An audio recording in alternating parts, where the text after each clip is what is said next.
The Taitokerau leader, Hekenukumai Busby, is now Sir Hek, with thousands of his people celebrating his investiture in Waitangi today.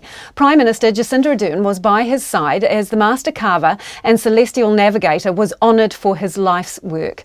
Te Mana Korahi reporter John Boynton and visual journalist Dan Cook were at the ceremony in Waitangi.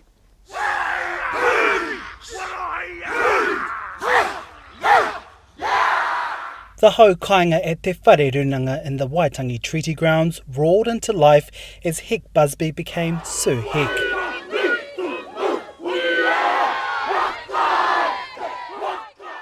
The day before his investiture, Sir Hek wasn't too fussed about his impending title change. I've been used to challenges all my life, and I'm just preparing for it. I know it's got to be done, and whether I like it or not.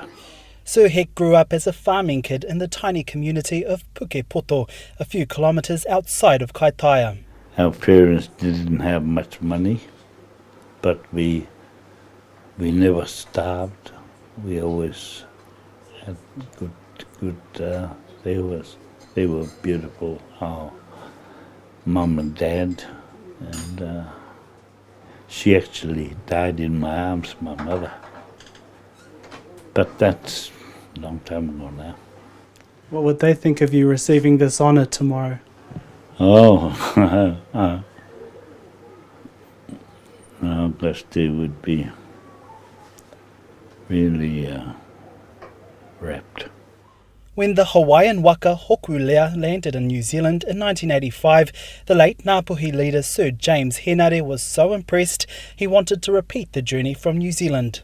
He hoped in the near future we would build a waka like yours and go back to where you started this voyage of rediscovery.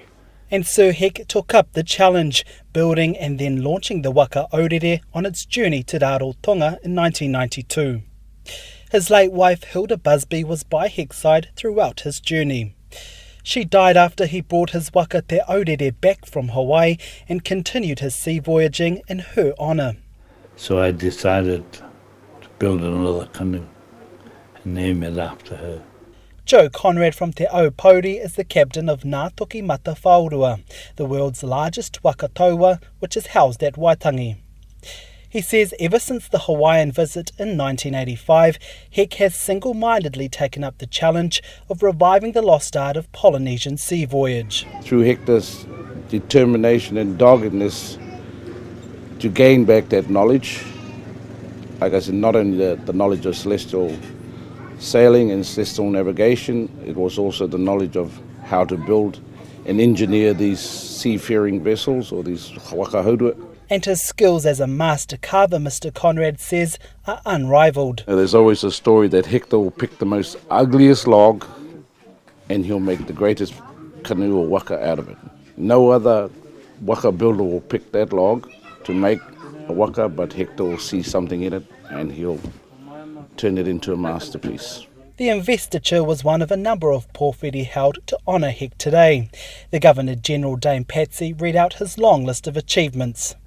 Sir Hek, your legacy is represented today in the best way possible, with the presence of a waka haurua below us in the bay and the representatives of many Pacific nations who've come here to join in today's celebrations. The Prime Minister Jacinda Ardern was by Sir Hek's side throughout the ceremony and held his toko or walking stick. And as Dame Patsy knighted him, his crew of kaihoi, many students he's taught over the years, showed their pride in his achievement. The crowd who turned up to honour Hek then swelled in song as the ceremony ended. I Waitangi mo te hōtaka o te ahi pōnei, ko John Boynton ahau.